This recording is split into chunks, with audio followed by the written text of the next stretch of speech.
प्रिय छात्रों, जैसा कि कल हमने आप लोगों को बताया था धनुष भंग का, तो उस धनुष भंग में हमने आप लोगों को कल बताया था जो है बाबा तुलसीदास जी ने लिखा और उसी धनुष भंग में के अंतर्गत हम आपको लेकर के चल रहे हैं दूसरे पैराग्राफ के अंतर्गत। तो आप लोग ध्यान दें, इसी प्रकार से आप लोग एक एक व्याख्याओं को देखते जाएं।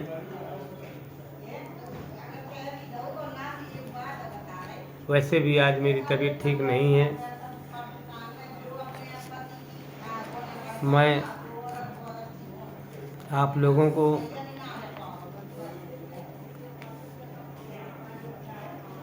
इसी धनुष भंग पर दूसरे पद की व्याख्या बताने चल रहा हूँ। तो दोहा है सबसे पहले कि राम ही प्रेम समेत लखे, सखन समीप बुलाए, सीता मातु सने बस, बचन कहें बिल खाए। सखी सब कौतुक देख निहारे, ज्यों कहावत हितो हमारे। को न बुझाए कहीं गुर पाई, ए बालक अस हठ बलि नाही।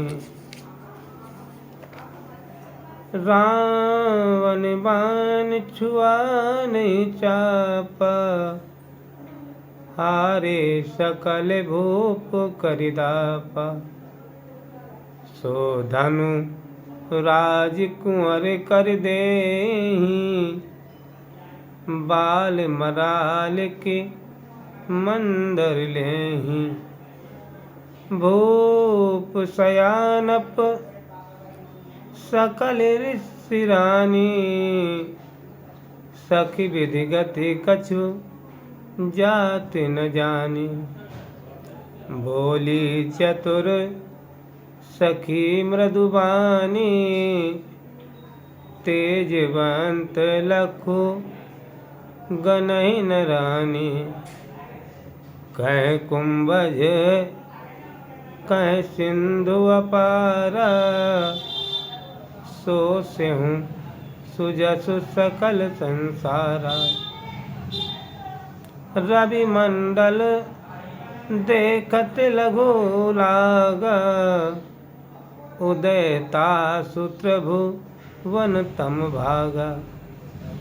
लक्ष्य माने होता है देख करके, समीप माने होता है पास, स्नेह माने होता है प्रेम, बिलखाई मन होता है व्याकुल होकर के, कौतिक मन होता है तमाशा, हित मन होता है भला चाहने वाला, और बुझाई मन होता है समझा करके। पाही मन होता है पास, आस मन होता है ऐसी, हठ मन होता है जिद, भली मन होता है भली, चापा माने धनुष, और दापा माने दर्प या घमंड। मंदर मन होता पहाड़, शिरानी माने समाप्त, विधि माने विधाता, मृदु माने मीठी, तेजवंत माने तेजस्वी, गनी माने गिनिए, कुंभज माने कुंभ से पैदा होने वाले अगस्त्य मुनि, सुजस माने श्रेष्ठ यश, त्रिभुवन माने तीनों लोक, तम माने अंधकार।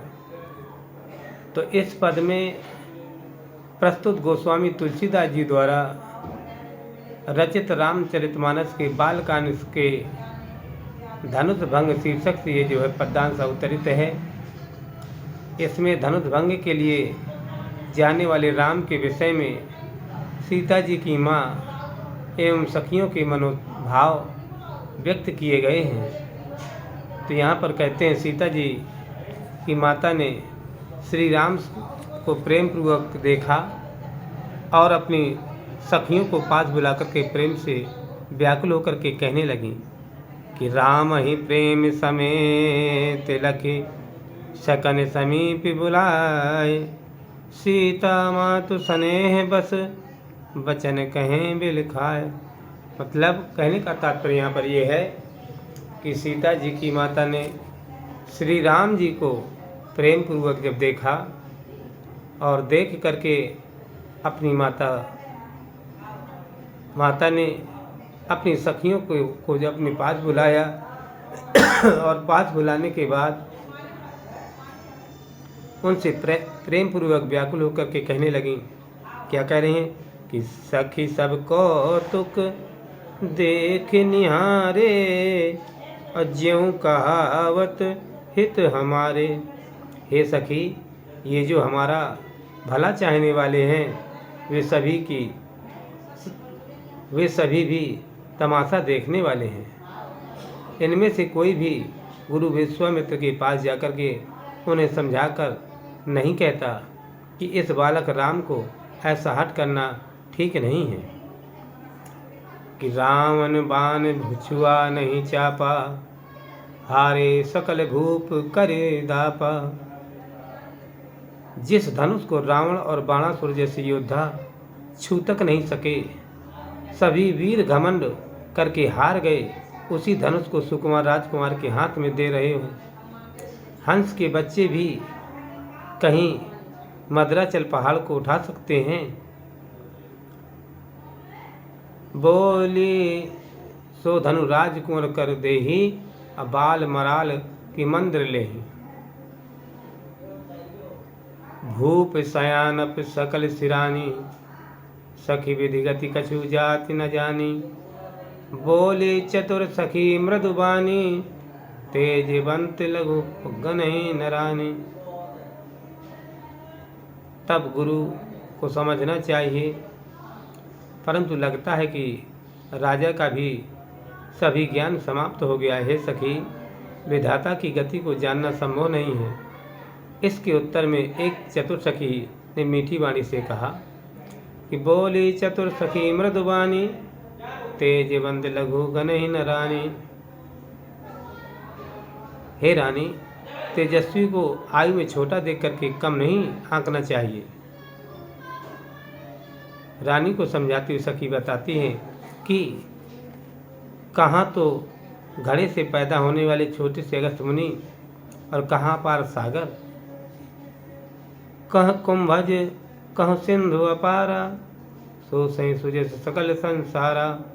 रवि मंडल देखत लघु लागा, उदय तासु त्रिभुवन तम भागा।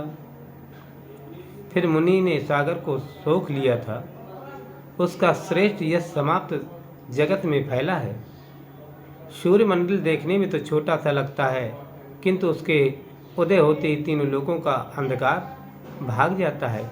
इसलिए हे रानी जी, आप मन में ये विचार मत करें कि ये बालक बहुत उम्र में छोटे हैं और छोटे होने के कारण इनको आप ऐसा मत सोचें कि कहीं जो है ये धनुष को तोड़ पाएंगे या नहीं तोड़ पाएंगे। इस पद्यांश में राम के प्रति सीता की माँ वात्सल्य व्यक्त हुआ है। रानी की सखी आयु में छोटे राम में महान होने का विश्वास प्रकट करती हैं। अवधी भाषा में काव्य की रचना की गई है। दोहा और चौपाई छंद है। उल्लेख अनुप्रास अलंकारों एवं पदमैत्री का सौंदर्य दर्शनीय है। वात्सल रस की प्रधानता दी गई है। और आगे देखेंगे कि मंत्र परम लघु जासु बस, विधि हरि हर सुर सर्व, महामत गजराज कहूँ बस करे अंकुश करब खर्ब। काम कुसुम धनु सायक लीने, सकल भुवन अपने बस कीन्हे। देवी तजहि संशय जानी, भंजब धनुष राम सुन रानी, सखी बचन सुन भय प्रतीति।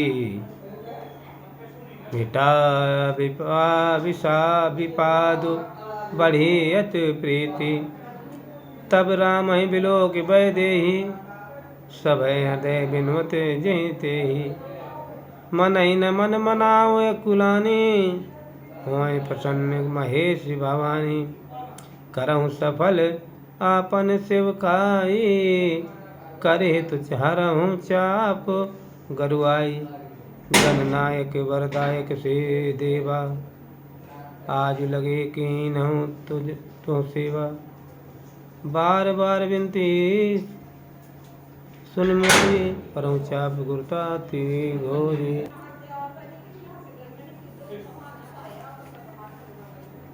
अब पुनः आप इस पद की शब्दार्थ देखें कि विधि माने होता ब्रह्मा, हरि माने विष्णु, हर माने शिव, काम माने कामदेव, भुवन माने लोक, तजहि माने त्याग, त्याग दीजिए, और संशय माने शंका, भंजब माने तोड़ देंगे, प्रतीति माने विश्वास, विषाद माने वेदना, विलोक माने देख करके, समय माने भय सहित, बिनवत माने प्रार्थना करती हैं, हरऊ माने दूर करो, चाप माने धनुष, गरुआई माने भारीपन, थोरी माने कम। तो इसी प्रकार से ये धनुष भंग से जो है बालकांड के उससे ये चौपाई और दोहे लिए गए। तो प्रिय छात्रों, आज हम आप लोगों को ये धनुष भंग के अंतर्गत पद्यांशों की व्याख्या बता रहे हैं।